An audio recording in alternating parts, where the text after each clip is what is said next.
Welcome to Kenton Teaches. Enjoy the video. You begin by confirming parts and safety. Inspect the blade gasket and seat the pitcher snugly into the motor base.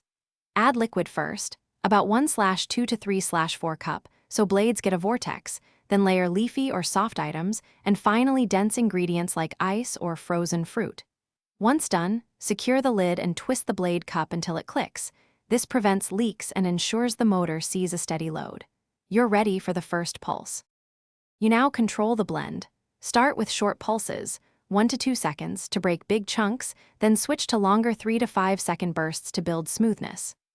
Vary speed rather than holding high constantly. This creates a better vortex and avoids packing ingredients against blades. If you see unmixed pockets, stop, unlock, and use a spatula to redistribute, then resecure and pulse again. Keep individual blend bursts under 60 seconds to protect the motor. You finish by powering down and removing the pitcher. Pour or transfer your blend right away to avoid settling.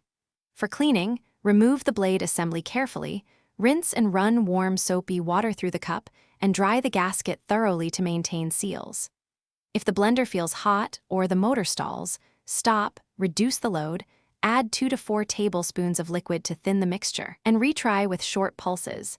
This relieves strain and clears clogs without damaging components.